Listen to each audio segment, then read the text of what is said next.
Buenas tardes a todos. ¿Me escuchan bien ahí? Bueno, de acá. Listo. Entonces, precisamente como lo comentó Edgar, veníamos trabajando en conjunto, impulsando lo que es el Tactical Age, ¿cierto? Y también generando esa cultura de seguridad que necesitamos en el país, y no solo en el país, sino a nivel Latinoamérica. Entonces, por eso este tipo de sesiones van enfocadas a que busquemos en conjunto cómo fortalecer nuestras estrategias de seguridad. Entonces, para ello vamos a empezar a tocar un tema que bien nos está golpeando en las diferentes empresas, ¿cierto? Un tema que no se detiene en el tiempo, que va acelerando, pero que desde todo punto de vista debemos buscar los enfoques adecuados para que integralmente podamos apoyar esas estrategias de negocio con base en transformación digital. Y partiendo obviamente desde un punto de vista bastante crítico, que es el punto de vista de seguridad de la información y dentro de ella lo que tiene que ver con ciberseguridad. Como lo comentó Víctor, mi nombre es Wilmer Prieto, soy vicepresidente del capítulo ISACA Bogotá y también he sido asesor del Ministerio de Tecnologías de Información en lo que es desarrollo de COMPES 3854. Hago parte de las mesas de protección de infraestructura crítica nacional, como muchos de ustedes creo también son parte. También ahí hago parte de la mesa del sector educación. ¿Y por qué de sector educación? Porque yo soy un convencido de que el cambio verdadero no se va a dar a través de la transformación tecnológica, sino en el cambio de cultura. Si nosotros garantizamos que tenemos esa adopción de cultura para garantizar que las tecnologías son un medio que nos va a permitir alcanzar un objetivo en la transformación y en el acortar esa brecha que tenemos a nivel país, va a ser algo muy bueno porque este es un punto de quiebre muy positivo para nosotros. Es un punto de quiebre en el cual las tecnologías y la transformación digital es un tema relativamente nuevo a nivel mundial y debemos aprovecharlo precisamente para garantizar que acortamos esa brecha digital con otras naciones, ¿no? Entonces tenemos que dejar de consumir tanto conocimiento y empezar a generar conocimiento propio, que es lo que necesitamos nosotros a nivel país.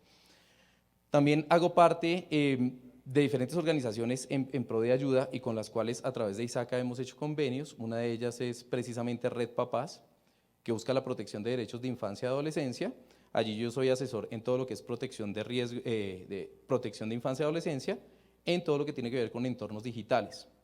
Porque si bien hay un tema bastante crítico a nivel organizacional, en sector público-privado, ¿qué está pasando con nosotros como sociedad en los entornos digitales?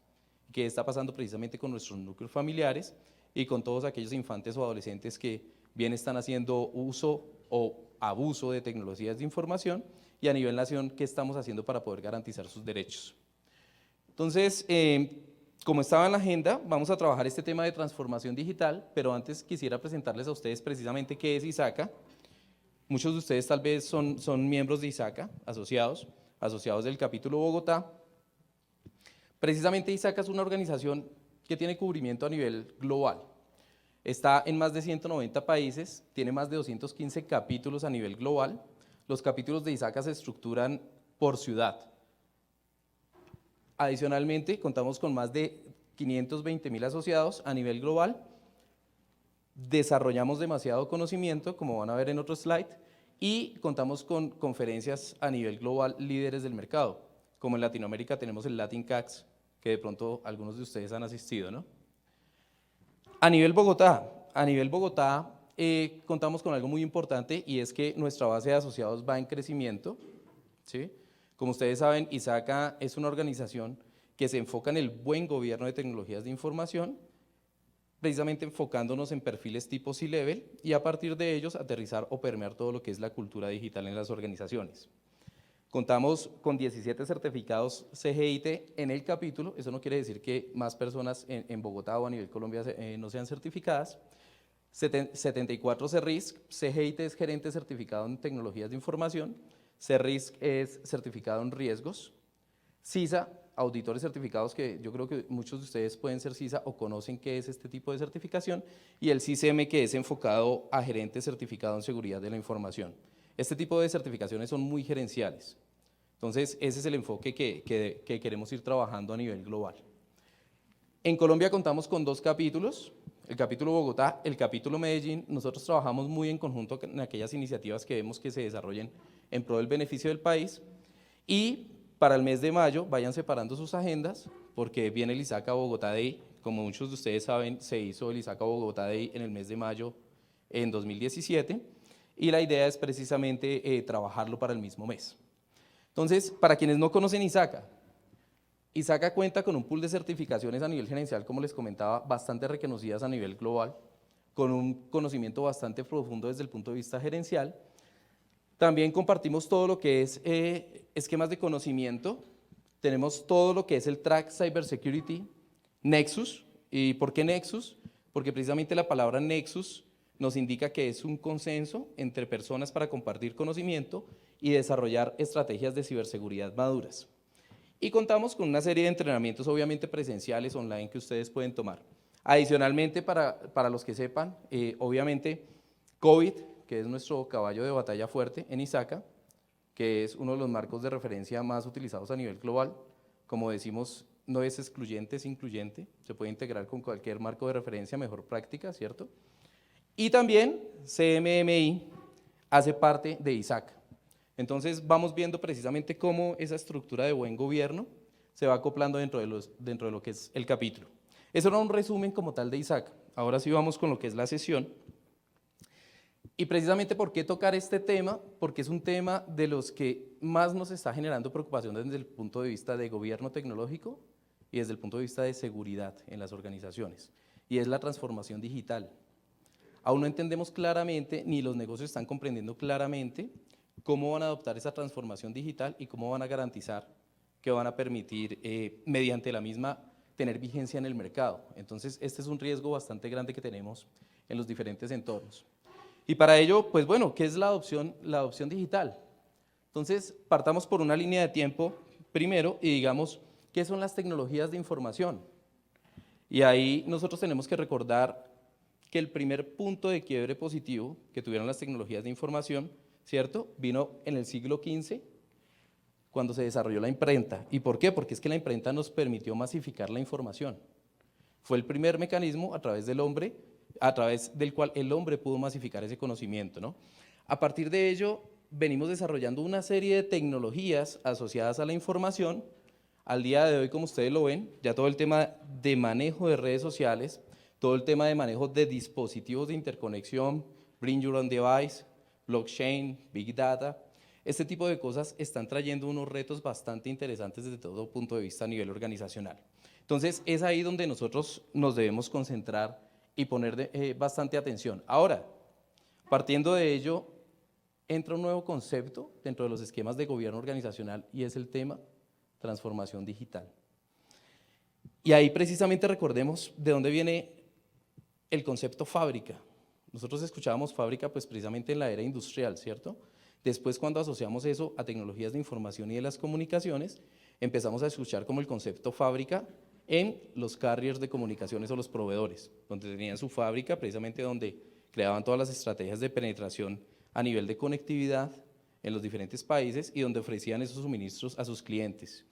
Y de ahí se integra una nueva fábrica que es la fábrica de desarrollo de software, todas aquellas organizaciones que empezaron precisamente a vender o a crear esos software para las diferentes organizaciones de consumo. Pero este concepto empieza a ser muy común en las organizaciones, tanto de sector privado como público a nivel mundial. Nos damos cuenta que dentro de las compañías ya empieza a hablarse del concepto fábrica digital. Y hay personal totalmente calificado y dedicado a funciones de crear precisamente la transformación a través de entornos digitales para la organización. Y ahí es cuando nosotros decimos, bueno, si yo soy un C-level en la organización, si yo tengo roles de liderazgo, ¿cuál va a ser mi papel dentro de esta transformación digital de la organización? Entonces, ¿cuál es el reto nuestro? Precisamente entender cómo la transformación digital está tocando a la organización, cuáles son los recursos que requiere la organización, ¿cierto?, para ser competitiva en su entorno, sea sector público o privado, y cómo yo desde mi posición y conocimiento, no solo de organización, sino conocimiento de mi campo de acción, voy a empezar a colaborar desarrollando estrategias que sean habilitadoras de ese esquema de transformación digital. Entonces, es algo muy importante y es aquí tan importante pensar en que los esquemas de modelo de gobierno tradicional tenemos que empezar a reformularlos. ¿Reformularlos por qué? Porque están desarrollados para soportar esquemas muy tradicionales de adopción tecnológica, donde no hay un movimiento muy constante, pero la transformación digital sí nos lleva a que haya una celeridad en esos procesos. Entonces, ¿eso qué implica? Implica que hayan cambios de cultura a nivel organizacional. implica que nosotros desde las áreas de tecnología o seguridad o auditoría o riesgo empecemos a ser mucho más líderes y mostrarle al negocio cuál es el buen camino para empezar a adoptar esos recursos digitales, que es un tema bastante importante. Entonces, ahí viene uno de los primeros retos. ¿Cómo voy a garantizar? Precisamente que a través de un modelo de transformación de los procesos de mi negocio, voy a garantizar que hay una buena adopción de las tecnologías digitales. Aspectos relevantes, entonces, ¿qué tenemos que tener en cuenta? Lo más importante acá es saber que dentro de esta estrategia las organizaciones están buscando sencillamente el bienestar de su cliente final. ¿Cómo yo capto la atención de ese cliente final? Ese cliente final no es un cliente final estándar. Hoy en día tenemos que identificar esas particularidades de los clientes finales y garantizar que a través de los entornos digitales que le estamos ofreciendo podemos satisfacer esas necesidades. Pero más allá tenemos una serie de clientes internos que debemos satisfacer para garantizar que podemos cumplir eso. Y ahí viene otro reto muy grande, y es precisamente entender el tipo de personas que están llevando las iniciativas de transformación digital en el interior de nuestras organizaciones. Ese tipo de perfiles, ¿qué edades tienen? ¿Qué cultura digital tienen? Una cultura digital posiblemente muy diferente a la nuestra. Un estudio reciente que liberó Microsoft precisamente muestra cómo es la adopción tecnológica dependiendo del tipo de edades. Y adivinen, dentro de los baby, de los millennials y los centennials, ¿quiénes tienen más riesgo de exposición a los entornos digitales? ¿Quiénes son quien menos saben de buen uso o uso seguro de entornos digitales? No son los babies, son los millennials. Y hoy en día, ¿quiénes están desarrollando las estrategias de transformación digital en las organizaciones? Entonces pensemos en eso, ¿no? ¿Quiénes son los más conscientes según el estudio? Los centennials. ¿Por qué? Sencillamente porque los centennials son nativos digitales y ellos han aprendido de las estrelladas que nos hemos pegado nosotros, y los millennials en la adopción de tecnologías de información. Ellos ya son mucho más conscientes de la importancia de la seguridad en todos los procesos de consumo tecnológico. Los millennials, por el contrario, son mucho más arriesgados. ¿Y qué necesitan?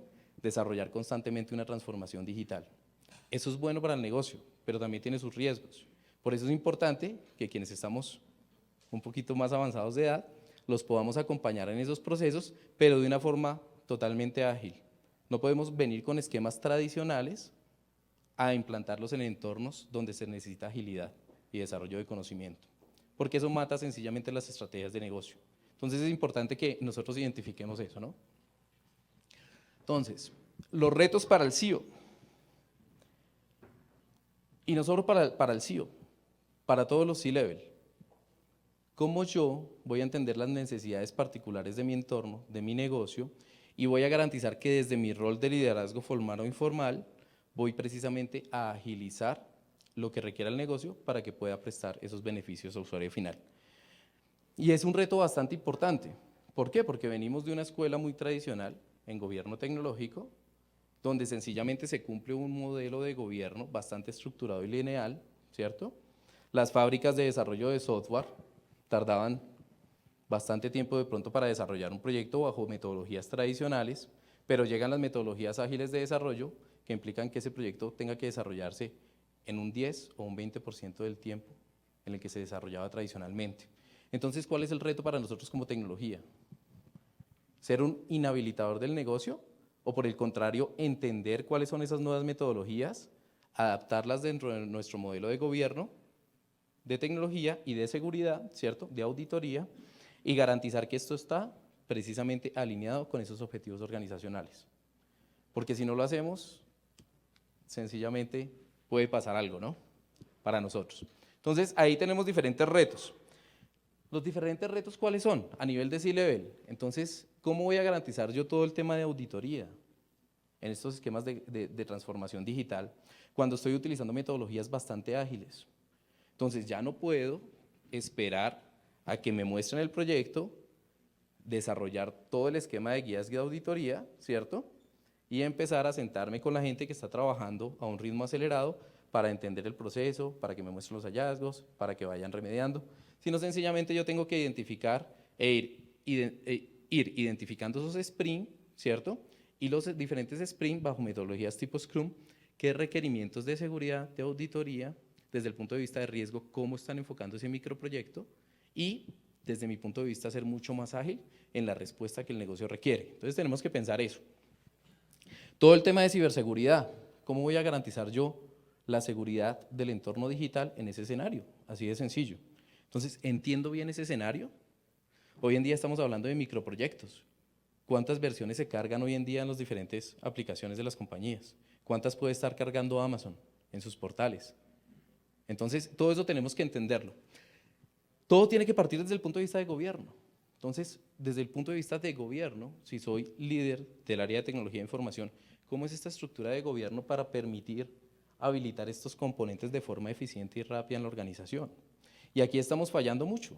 Si nosotros nos damos cuenta, aún seguimos fallando porque vamos a modelos perfeccionistas que van muchas veces aterrizados a un nivel muy alto, pero que no nos dicen cómo se aterriza esto en el entorno real. Eso tenemos que hacerlo nosotros, tenemos que desarrollarlo nosotros.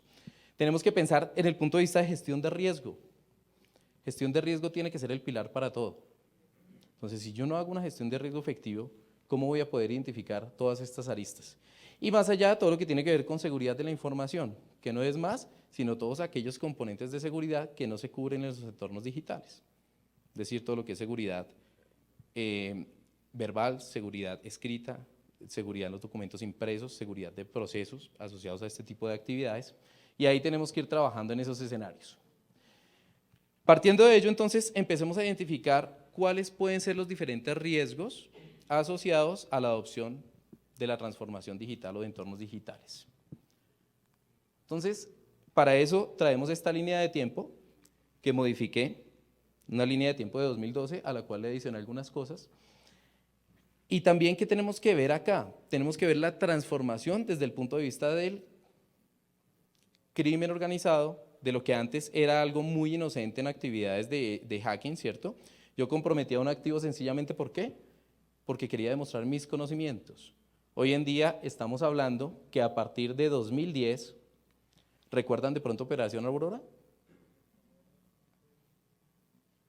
Que fueron los ataques que se generaron desde China a diferentes portales, dentro de ellos estuvo Google, que inclusive fue la primera vez que Google dijo o pensó retirarse de un país como China, retirar su operación de allá, por este tipo de ataques.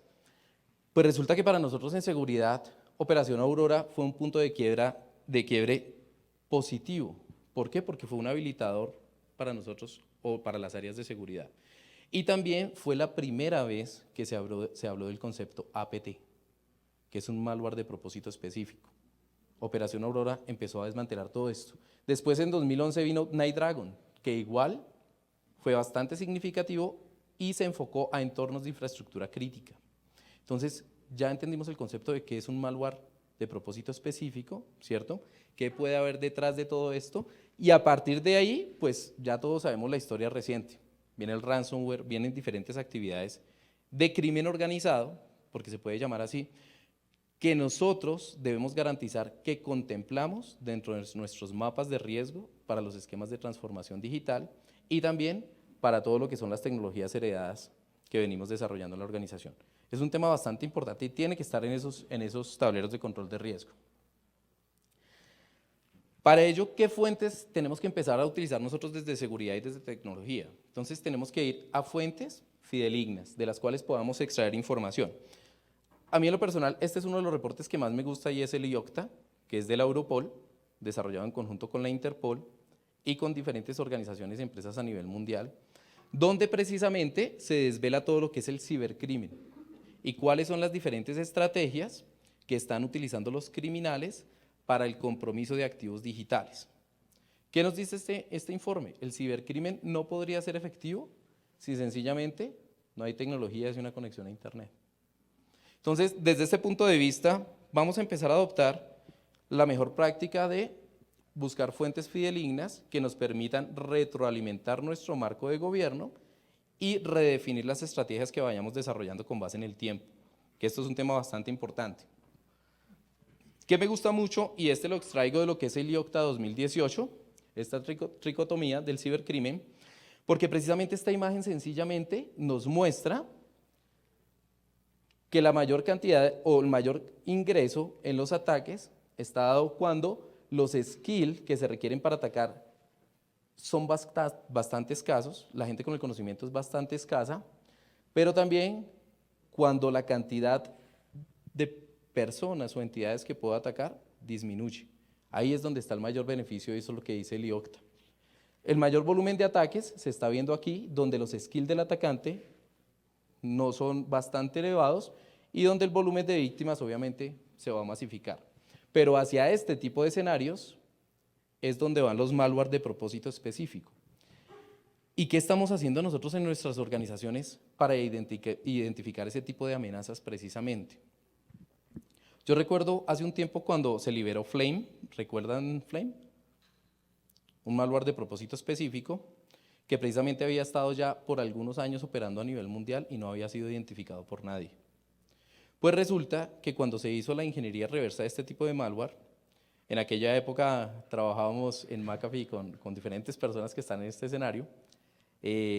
Ahí yo trabajaba liderando lo que eran los equipos de consultoría Foundstone para Latinoamérica, pero tuvimos la oportunidad de hablar con el director o gerente de proyecto que estaba haciendo la ingeniería reversa de este malware de Flame y en cuestión de 3 meses solo habían logrado descifrar el 60% de las funcionalidades del malware. El 40% restante no lo habían podido descifrar y lo que nos comentaba él era que utilizaban técnicas de cifrado que solo se habían visto teóricamente. Nadie las había llevado a la práctica y el malware las tenía en la práctica. También tenía técnicas de autodestrucción bastante eficientes. Y en última instancia, ¿qué pasó? Fue descubierto el malware, se autodestruyó y nadie sabía cuál era el propósito específico de ese malware en el entorno. Entonces, a ese tipo de riesgos y amenazas son a los que nos estamos enfrentando. Hay tecnologías tipo inteligencia artificial, que de pronto han visto bastantes charlas dentro del evento, nos ayudan precisamente a abordar ese tipo de amenazas, ¿no? Puntos a resaltar del reporte, y estos son puntos generales, porque si ustedes analizan el reporte, pueden encontrar que hay información que apunta a su sector de mercado en particular. Entonces, pueden extraer esa información y garantizar que esas amenazas en materia de cibercrimen están siendo cubiertas por la estrategia de seguridad de la organización. Y que también eso se está teniendo en cuenta al generar los escenarios de riesgo para la adopción de tecnologías emergentes o las estrategias de transformación digital. Bastante importante acá, entonces el ransomware continúa siendo algo que está generando bastante lucro para los cibercriminales. ¿Por qué? Porque sencillamente es un secuestro de información. ¿Qué tan importante es la información? ¿Cuáles son los mecanismos de backup que yo estoy generando, los mecanismos de seguridad para evitar que esto me esté sucediendo, ¿no? Entonces, ¿recuerdan Petya cuando inclusive llegó a cifrar todo lo que era almacenamiento en cloud computing sobre Dropbox? Entonces ya no solo basta tener un backup, sino qué mecanismos de seguridad para ese backup estoy generando. Un declive en el mercado de los kits de explotación. Y entonces yo digo, bueno, si el ENISA en 2015 decía que había un incremento en el desarrollo de kits puntuales de explotación, porque hoy en día el IOCTA me está diciendo que ese mercado está declinando a nivel de cibercrimen. ¿Qué me podrían decir ustedes? ¿Qué piensan cuál puede ser la causa para que esto suceda? Sencillamente porque se infiltraron las herramientas que utilizaba la NSA. Entonces ya no es necesario ir a contratar un kit particular, sino que hay un pool de herramientas que están totalmente gratuitas, libres y se diseminaron por internet que pueden ser utilizadas para atacar dispositivos o aplicaciones muy particulares. Entonces por eso ha declinado ese tipo de estrategias. ¿Qué vemos acá? Se están utilizando herramientas que antes solo se utilizaban para lo que son garantizar las pruebas de calidad o estrés en las aplicaciones.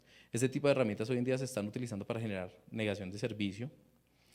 De pronto ustedes vieron todo lo que tiene que ver con el OWASP Top 10 2017 y el cambio tan fuerte que hubo desde 2013, donde inclusive el tema de compromiso de datos críticos pasó a ser relevante dentro de lo que es el entorno del OWASP. Entonces tenemos que ver ese tipo de cosas.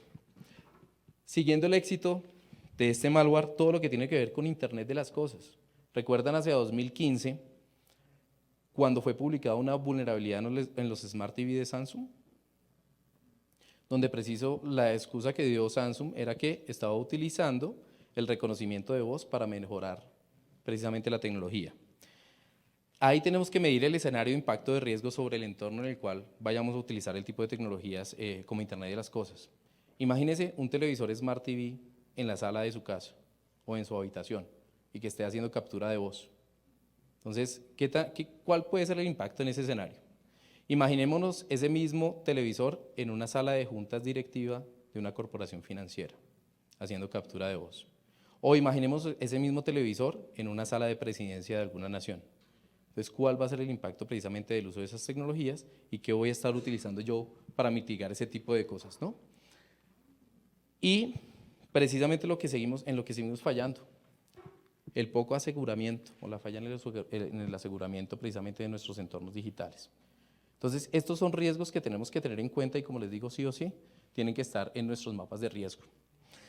Otro tema bastante crítico, y es este. ¿Y por qué traigo esto a colación? No porque el 30 de junio tengamos que estar en versiones superiores a TLS 1.1, como dice el estándar, pero que por mejor práctica debería ir a 1.2, ¿cierto? Sino sencillamente porque cuando se identificó la vulnerabilidad que explotaba, o la vulnerabilidad que se podía aprovechar para explotar este escenario, a través de los ataques BIST y Poodle, yo venía haciendo una investigación en Dark Web y en diferentes entornos de Dark Web, con diferentes vectores precisamente de cibercrimen, para recopilar cierta información. Pero ¿qué pude evidenciar? En la versión 3.1 del PCI se hizo una actualización y se dijo, esto es tan crítico que se detecta la vulnerabilidad en 2015 y todo entorno que tenga que cumplir PCI, es decir, entorno que transmite, procesa o almacena información de tarjeta viente, tiene que estar en cumplimiento del estándar a versión TLS 1.1 o superiores para junio de 2016. ¿Qué sucedió? Pues obviamente las entidades financieras grandes le dijeron al cónsul, no podemos cumplir por lo que esto implica a nivel tecnológico para nosotros, en costos, en involucramiento de personal y obviamente en transformación dentro de la organización. Entonces se llegó a un consenso con el cónsul de que ya no era para junio de 2016, sino para junio de 2018, el garantizar que todos los entornos estén con versiones superiores de TLS. Pero ¿qué sucede? Habían pasado 2 semanas de descubierta la vulnerabilidad y en el estudio que yo venía desarrollando en Dark Web, el 100% de los sitios que estaba analizando a las 2 semanas ya estaban protegidos con TLS versión 1.2. ¿Qué quiere decir eso? Entonces, ¿estamos haciendo seguridad a conciencia o seguridad por cumplimiento? ¿Cuál entorno es más crítico, no? Entonces, la gente que está abajo en la Dark Web sí sabe qué es criticidad o protección de la información y para ellos sí es relevante ese tipo de escenarios, ¿no? Entonces, ahí es donde tenemos que generar conciencia, ¿nos importa? O sencillamente lo estamos haciendo por un cumplimiento. Y ahí les doy un consejo. Si nos vamos netamente a desarrollar estrategias por cumplimiento, nos estamos haciendo la vida infeliz en cualquier organización. Tenemos que buscar estrategias que sean habilitadoras y dentro de esa habilitación, sencillamente el cumplimiento va a venir por adherencia. No pensemos en el cumplimiento como algo restrictivo, pensemos en el cumplimiento como un habilitador de negocio. ¿Qué estrategias o apalancamiento de organización o transformación digital, qué estrategias de negocio, cierto, puedo generar yo para mi compañía partiendo desde el punto de vista de cumplimiento? Es la mejor forma de vender el cumplimiento en cualquier organización. Entonces miremos riesgos para diferentes entornos, tecnologías emergentes asociadas a transformación digital. Entonces pensemos, a nivel de tecnologías móviles, ¿qué cantidad de riesgos podemos tener? ¿Cómo está la adopción de tecnologías móviles en la organización? Entonces pensemos, uso inapropiado de esas tecnologías. ¿Cómo voy a garantizar yo la confidencialidad de la información que se está procesando, transmitiendo o almacenando en esos dispositivos? Esto es un riesgo bastante fuerte. Hace algún tiempo, precisamente cuando pensábamos en las tecnologías de cifrado de disco, la principal falla que teníamos, quienes trabajábamos en las áreas de seguridad, era precisamente el cifrado sobre discos mecánicos. Fallaba un sector del disco y teníamos una pérdida completa del disco y de la información. Pero ¿cuál era el mayor problema de eso? Que no habían esquemas automatizados de backup de la información. Si en las políticas le decimos a un usuario, tiene que hacer backup, créanme que por más que esté escrito en un documento, posiblemente no lo va a hacer porque no tiene la cultura de generar los backups. Por el contrario, deberíamos tener herramientas que automáticamente me permitieran a mí salvaguardar la información, que sé que obviamente es crítica para el negocio. Entonces, ahí tenemos diferentes tipos de riesgos asociados a estos escenarios. Bring your own device. Entonces, ahí empieza esa línea gris entre qué puedo exigir para un usuario que utilice este tipo de tecnologías en el entorno organizacional y hasta qué punto el entorno organizacional puede permitir que se adopten ese tipo de tecnologías, ¿no? Sea obviamente por core de negocio, porque requerimientos contractuales o por requerimientos de cumplimiento. Pensemos en el caso sector financiero, unas regulaciones tan fuertes que en qué punto, por temas de transformación digital, debemos pensar en esto y en qué punto una entidad como la Superintendencia Financiera debe pensar en poder modificar precisamente los esquemas de cumplimiento para garantizar que nosotros a nivel organizacional empezamos a hacer transformación digital desde los diferentes frentes en los que se requiere. También pensemos en el Internet de las cosas, lo que les comentaba, vulnerabilidades emergentes. La Universidad de los Andes, precisamente el año pasado, hizo un estudio bastante bueno, en compañía de una universidad de Estados Unidos, donde analizaron diferentes dispositivos de Internet de las cosas, diferentes tipos de dispositivos, hasta juguetes sexuales, y se dieron cuenta que este tipo de dispositivos hacían escaneo de red y enviaban información a sitios en Internet. ¿Qué necesidad tienen los sitios o este tipo de tecnologías de hacer eso? Entonces, ¿cómo vamos a garantizar que cualquier tecnología de Internet de las cosas que involucremos dentro de las estrategias de negocio para estrategia digital, pues van a estar trabajando o operando dentro de entornos seguros, ¿no? Y que nos permitan estar en cumplimiento también? Todo el tema de Big Data. Uno de los mayores riesgos de Big Data está precisamente en la reidentificación. ¿Y qué es la reidentificación? La reidentificación sencillamente es empezar a recopilar información al punto que esa información que recopile, correlacionándola, se pueda convertir en información confidencial o información de tratamiento de datos personales. Entonces, ahí puedo hacer yo una reidentificación y yo tengo que garantizar que dentro de la organización cuento con los mecanismos para identificar cuando este tipo de cosas están sucediendo y cuál es el tratamiento adecuado para garantizar que no entremos en temas de incumplimiento. El tema de blockchain es un tema también bastante crítico por las diferentes funcionalidades o aplicaciones que podemos dar a los temas de blockchain. Y ahí precisamente es cómo vamos a empezar a desarrollar investigación en esos frentes a nivel nacional para garantizar que cuando esta tendencia, porque va a ser, en algún momento, va a ser algo permitido, ¿cierto?, por las diferentes leyes internacionales, porque es que esto ya no se puede detener. ¿Cómo vamos a hacer para que nuestra estrategia de transformación digital tenga esto en cuenta y sea un habilitador de negocio bajo entornos totalmente seguros y funcionales? Es un tema bastante crítico y en el cual debemos pensar. Entonces ya pensemos desde ese punto de vista, bueno, y con todo esto que está sucediendo en transformación digital, en tecnologías emergentes, ¿cómo puedo empezar yo a modelar el marco de referencia que tengo o las buenas prácticas que tengo en la organización para que me permitan empezar a adoptar ese tipo de escenarios? ¿O cómo lo estoy haciendo yo en este momento y qué otras prácticas me pueden servir? Lo primero, tenemos que recopilar fuentes de información, tenemos que investigar constantemente qué está sucediendo en el entorno. No solo en el entorno nuestro, en nuestro sector a nivel nacional, sino en el mismo sector internacionalmente y en otros sectores a nivel mundial, para poder garantizar que estamos mapeando los diferentes escenarios. Entonces, ¿cómo a nivel de Cloud Security estoy involucrando estrategias o marcos de referencia enfocados precisamente al aseguramiento de ese tipo de entornos, de blockchain y de otro tipo de escenarios? ¿Cómo garantizo yo precisamente que estoy alineado con las mejores prácticas internacionales y más allá, como muchos de ustedes saben, y trabajamos con lo que se esté desarrollando a nivel nacional? Porque sí o sí lo que se está desarrollando a nivel nacional, si bien existe un COMPES, que es una línea base y es una planeación estratégica hacia 2020, tenemos que garantizar que adoptamos esas estrategias dentro de nuestra organización para generación de ventaja competitiva. Tenemos que pensarlo así. Esto es lo que les decía, un punto bastante importante. ¿Cuáles son todos los diferentes esfuerzos que se están haciendo a nivel nacional en materia de seguridad digital? Entonces sabemos que parte de una línea base, un COMPES 3854, que mal o bien es un esfuerzo que se ha realizado para ese tipo de adopciones. Está otro tema relacionado a las mesas de infraestructura crítica nacional. Y yo los invito a que cuando nos sentemos en las mesas no seamos pasivos sino activos. ¿Por qué? Porque es que ese tipo de cosas no se habían hecho antes y estamos construyendo la seguridad nacional por las diferentes verticales de infraestructura crítica. Entonces es importante que todo el conocimiento que tengamos lo podamos aportar también en el desarrollo de esas competencias.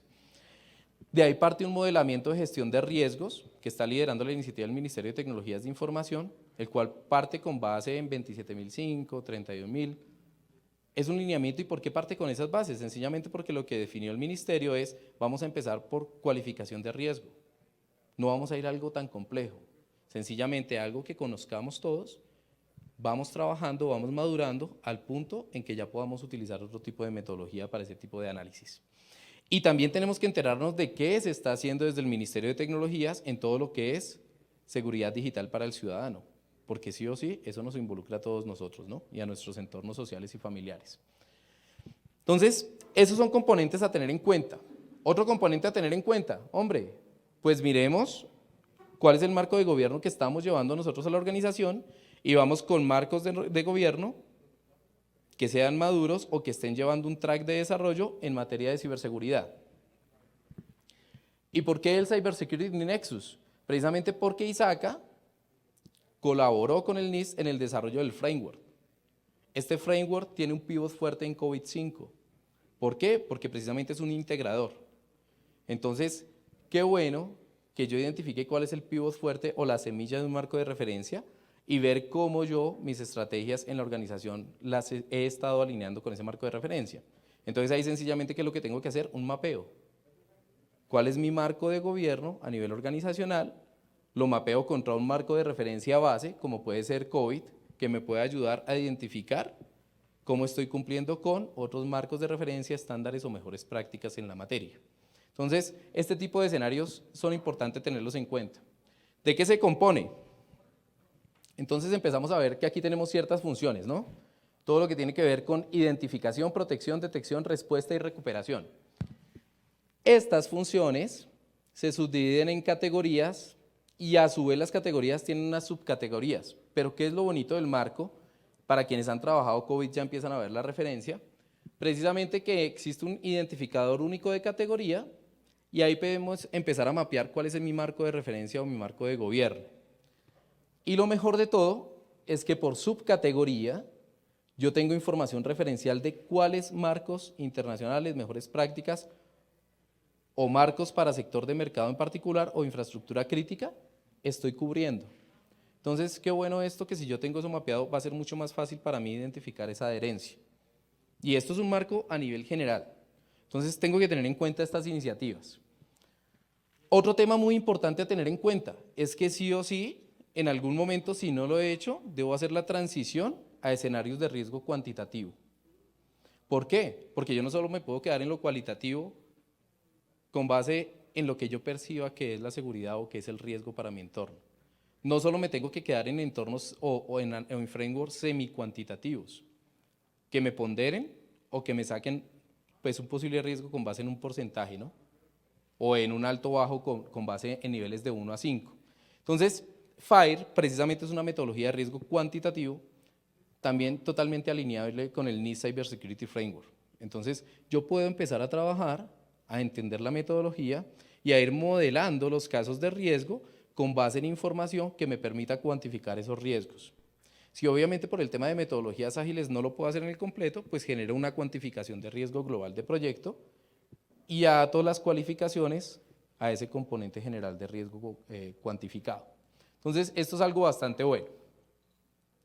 Otro componente bastante importante, entonces, les estoy vendiendo ISACA, les estoy vendiendo COVID, pero COVID tiene unas guías bastante interesantes. ¿Y por qué COVID? Precisamente porque es el pivot fuerte de lo que es el NIST Cybersecurity Framework y créanme que es un pivot fuerte para todo lo que se está desarrollando a nivel nacional también, se está teniendo en cuenta.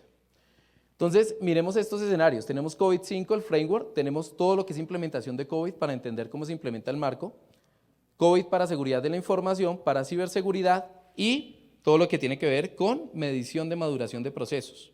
Entonces, es un framework bastante interesante, una buena leída con un cafecito y vemos cómo empezamos a casar esto con nuestras metodologías. Ahora, ya teniendo una serie de herramientas que me pueden servir a mí para ese mapeo, pues vamos a identificar ¿qué nos dice el modelo con base en adopción de tecnologías emergentes?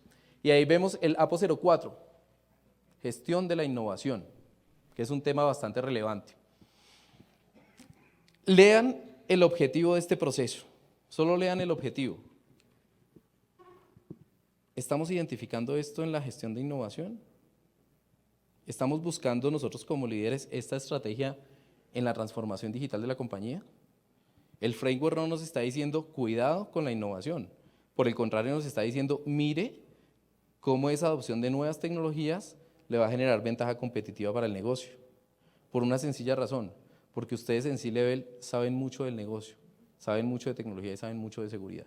Entonces es el momento de ser mucho más proactivos y no esperar a aterrizar decisiones tomadas en otras mesas, sino nosotros empezar a definir estrategias de negocio, partiendo desde el punto de vista digital. Si no lo hacemos nosotros, van a venir otros a hacerlo. Entonces es muy importante que empecemos a analizar esto. Veamos qué es lo bonito. Pues el framework me genera todo. Tiene unos input, unos output y me genera interrelación con otro tipo de procesos.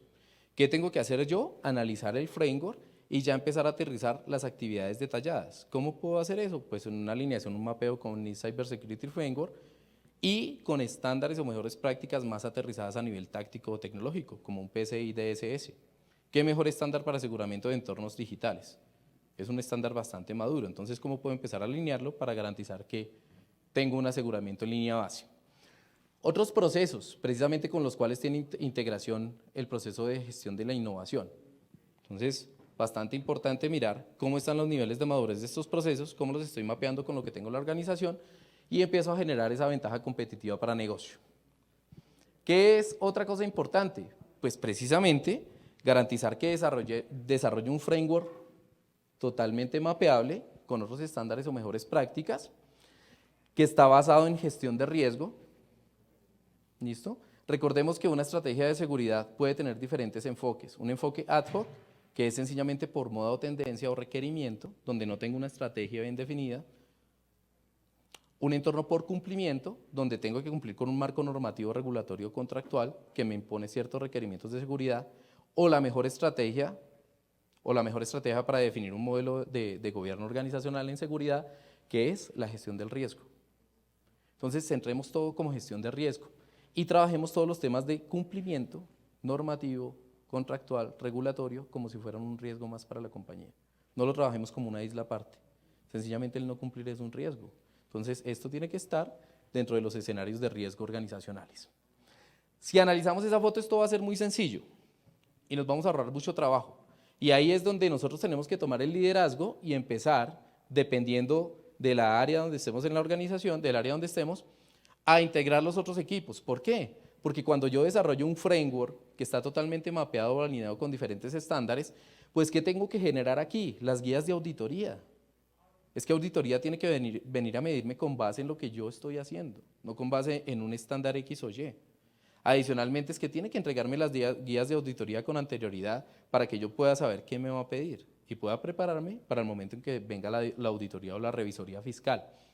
El tema de ciberseguridad, si yo genero un gobierno de riesgo totalmente estructurado, voy a garantizar que los temas de ciberseguridad que me competen están identificados.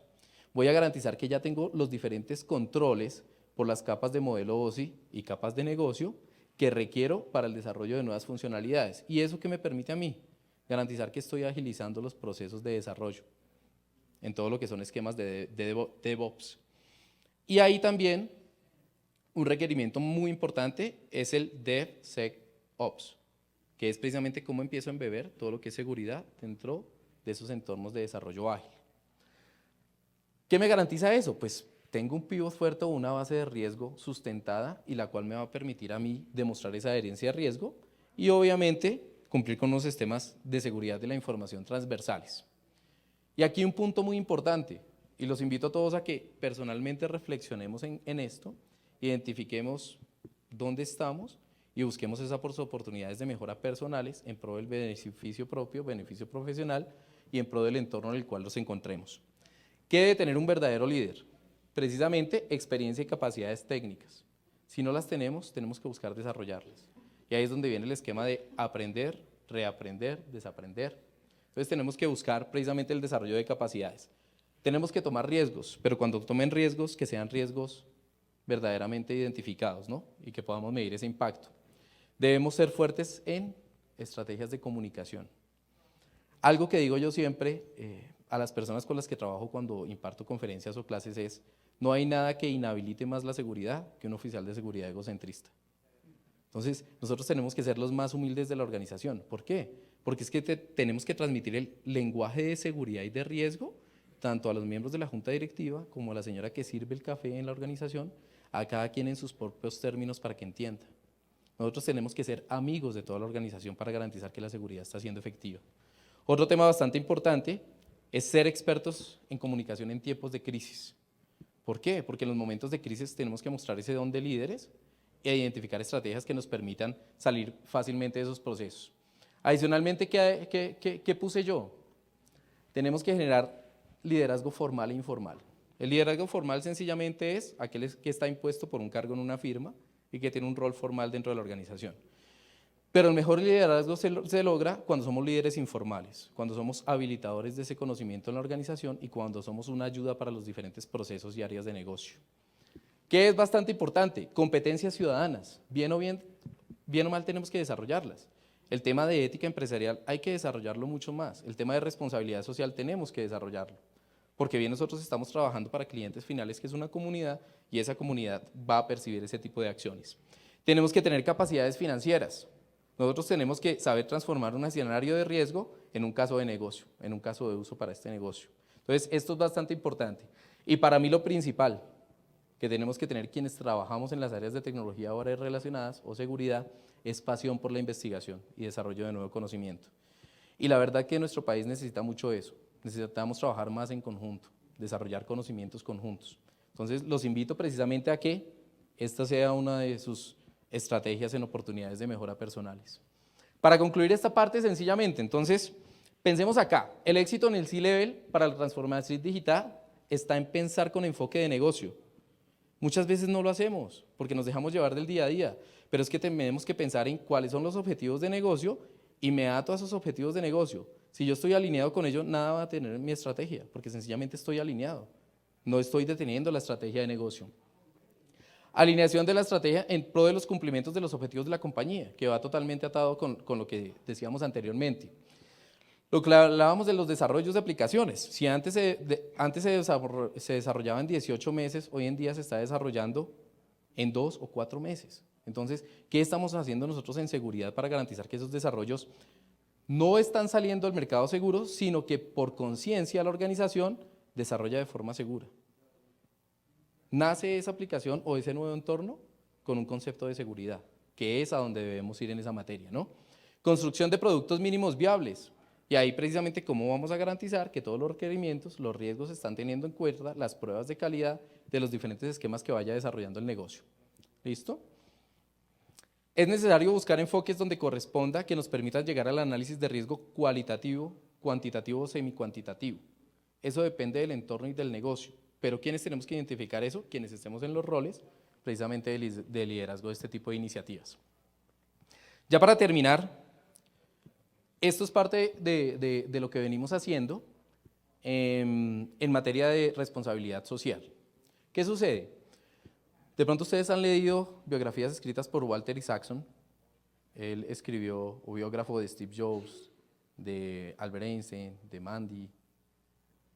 Gandhi, de diferentes personalidades, pero ¿qué era lo importante?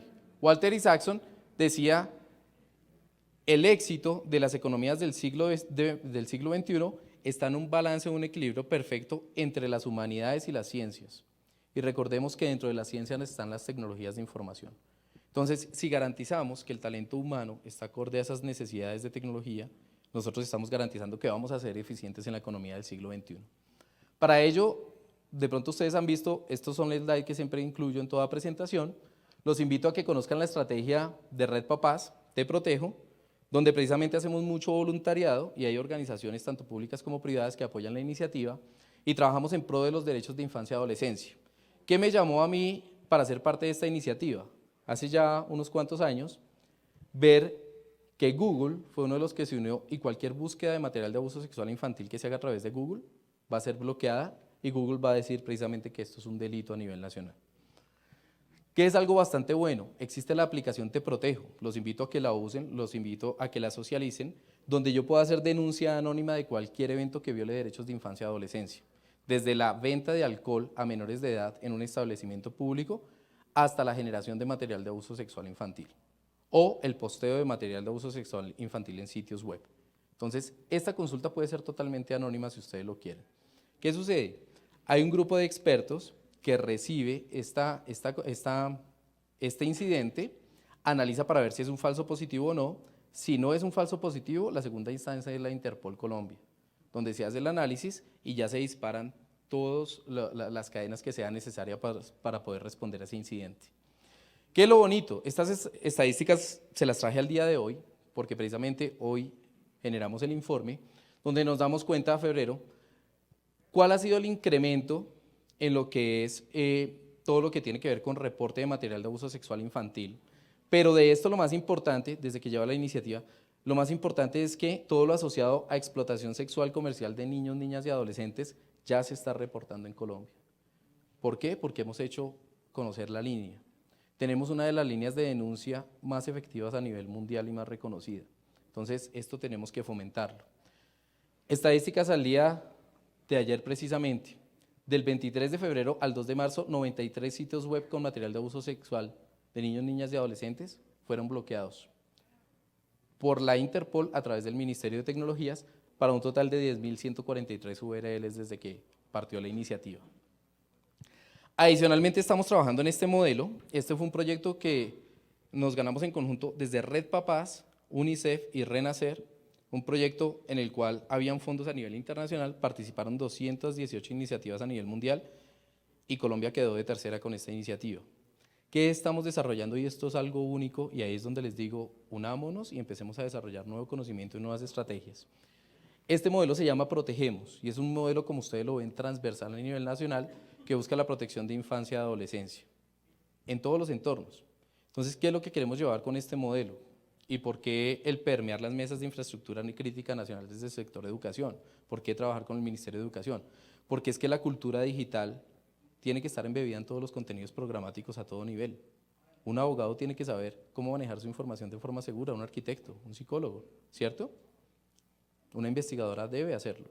Un niño tiene que saberlo. El entorno familiar que está alrededor de este niño y los adultos responsables deben saber qué es seguridad en ese entorno. Si nosotros no garantizamos seguridad como sociedad, cualquier estrategia que empecemos a emprender va a ser mucho más difícil de llevar, ¿no? Entonces, los invito precisamente a que por los sectores en los que ustedes están, vayan desarrollando iniciativas que permitan fortalecer ese sector. Aprovechen las mesas de infraestructura crítica quienes estén yendo para desarrollar nuevo conocimiento. Entonces, esta era la presentación. Cualquier duda, por favor, bienvenida. Cualquier sugerencia. Entonces, un gusto compartir con ustedes y por favor, cualquier cosa, aquí están mis datos. Saben que cuentan conmigo.